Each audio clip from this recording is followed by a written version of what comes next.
Absolutely nobody is talking about Tai Felton, the wide receiver out of Maryland, but we are, because this is one of my favorite picks. I think you might be able to get him in the fourth round of your rookie drafts. We're going to go through the tape, we're going to go through the stats, and we're going to talk about why he could be the best late round value in the 2025 rookie draft class. John, the Maryland Terps, maybe not the most exciting offense to watch week to week this year, but they have a diamond in the rough here with Tai Felton. Without question. I'm going to steal a little bit of Matt's thunder early. If he's a fourth round pick in my dynasty drafts, Matt, I might have 50% rostered of Tai Felton. That's how much I like him at that value. And I'm okay with him in the third round, depending on landing spot. When I think of the Maryland Terrapins over the last 12 years, when I've been scouting players, obviously there are two wide receivers who stand out. First is Stefon Diggs in 2015. And the amazing part about him, he fell to the fifth round of the draft, Matt, and he just signed that massive contract today with the New England Patriots. And Stefon Diggs has obviously far exceeded any draft capital that the Vikings placed into this young man. And then I think about DJ Moore 3 years later. He was unbelievable on film. He popped in the model. And he was a first-round pick. And if people don't remember, the Maryland passing game was even worse in 2018 than it is now. So just when we talk about Tai Felton, he had a much better offense than what Stefon Diggs had. And now we're up to Tai Felton. And over this process, Matt, I've really liked this young man more and more as a potential NFL and fantasy starter. In high school, he was a 3-star prospect. He was the 155th ranked wide receiver and the 28th rated player in Virginia. He was first team All-State and All-Region, and he decided to remain close to home. He had some other offers from further away, but Maryland's right next to Virginia, and he stayed there. He suited up for 5 games as a true freshman in 2021, but really didn't do anything on the field. As a sophomore, he started 6 games and played in 13, 23 catches for 309 yards and 2 touchdowns. So he's starting to show his skills at a relatively early age. In 2023 is when he really breaks out. 48 catches, 723 yards, and 5 touchdowns. Matt, a very impressive 15.1 yards per catch, and you can see it on the tape, people. He was 5th in the Big Ten in yards per catch that year. He set a career high with 140 receiving yards on 5 receptions versus Rutgers. He was named 3rd team All Big Ten, and I don't think most people realize how good he was that year in a very competitive conference with some big-time receivers. But in 2024, Matt, simply spectacular. 96 receptions for 1,124 yards and 9 touchdowns. And I'll never forget the game against UConn. I was sitting down with my buddies. We're watching Maryland UConn, 7 catches for 178 yards and 2 touchdowns. And we featured him in our college fantasy football show. At the end of the year, he had set the school record for catches in a season. He was named 3rd team All-American and 1st team All Big Ten. He was a Biletnikoff semifinalist and team captain. Matt, he was awesome. He ranks 3rd all-time in receptions at Maryland, 4th in receiving yards, and 4th in receiving touchdowns. Now, he's not the prospect that DJ Moore is, and I don't know if he'll have the career of Stefon Diggs because he's far exceeded his draft capital. But Matt, I like this young man. I know you like the film. What do you want to tell everyone about Tai Felton? Yeah, John, I hope you like the picture that I chose for your overview slide was Tai Felton running over a Yukon defender there laying on the ground. I thought you'd appreciate that. In terms of the tape here, we're going to flip it on in a second, but just to kind of prime you for what you're going to be looking at, Felton is a guy who gets into space consistently. He wins with the first step and he separates well downfield. And we're going to talk about this. The quarterback play, John, was atrocious. It was really bad.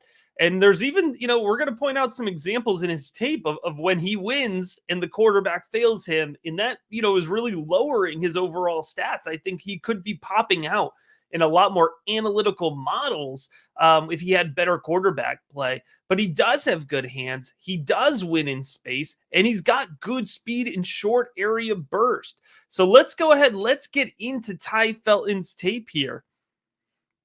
Right off the bat here, what we're going to see from him is a nice ability to separate downfield. Oh, no one's near him. Yeah, no one's even in the vicinity here, and that's winning off the post. Look at this reaction skill in the short field. He's quick and he's twitchy after the catch, John. That's something that shows up a lot. He can win after the catch. He doesn't depend on it, but look at that. That's a 3-yard play that he turns into an 8-yard gain, right? He catches that ball with a guy draped all over him. For somebody who's 6'1", 183, you're going to see Tai Felton wins body positioning very consistently. He's comfortable winning over the middle of the field. He's comfortable winning in traffic, as we just saw from that example. I mean, look, he's got 3 steps coming off of the slant at the goal line here. He's being pressed there against USC, right? And then here's another one. Look, again, defender draped all over him. He's able to bring in that ball because he's winning positioning. Nice separation there on that clean out route. I wouldn't say he runs the whole tree, but he runs the bottom of the tree well, and he's got a good post route, so he can win through the midfield, and he can win into the deep field as well. Here's another example of him winning well after the catch. He's physical. He holds on through that big hit there. Again, just a really consistent, reliable hands. You're not going to see drops. Here's the play.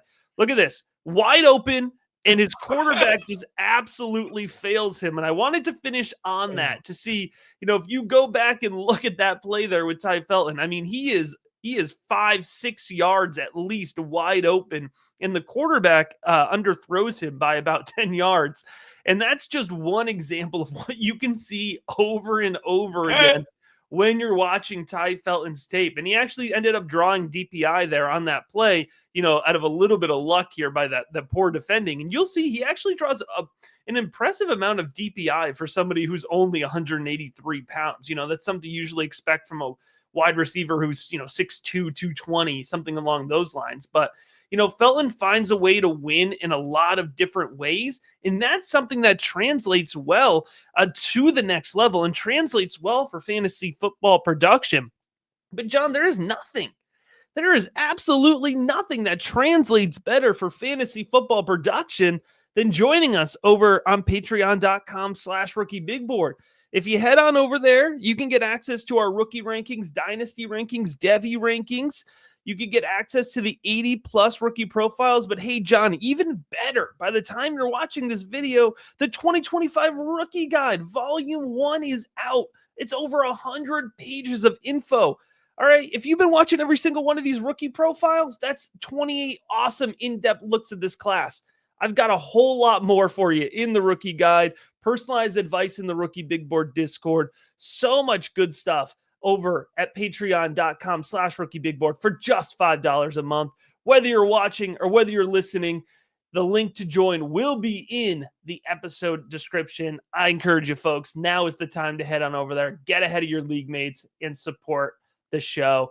All right, John, I've raved about the tape long enough here. Let's get into some of the stats. When I'm watching him, I think of lean and mean. He's 6'1", 183, Matt, but he does not shy away from contact. He's very comfortable in the middle of the defense. We saw that on the tape. He's a great pass catcher. I love his hands. And I really am willing to invest in this young man in my dynasty leagues. And my model tells me I should. 172 career receptions, 12.8 yards per catch. Now, it doesn't hit my ceiling because he played a lot of the slot and we saw some of those shorter routes. He has big play potential, but that's not how they always used him at Maryland this year. So I'm okay with the number. Obviously, I would like it to be a little higher. But with bad quarterback play, Matt, 65% catch rate.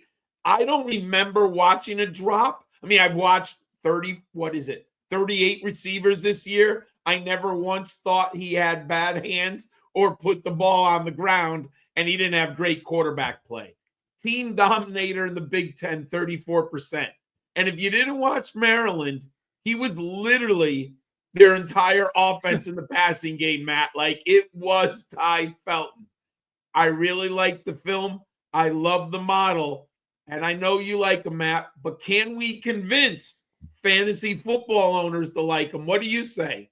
Hey, man, if you're not in by now, I don't know what you're doing here, because we have a nice track record of nailing these late round selections here. And I think Tai Felton is going to be the next one up. I think that he, this is a conservative estimate. Day 3 early is my conservative draft projection for him.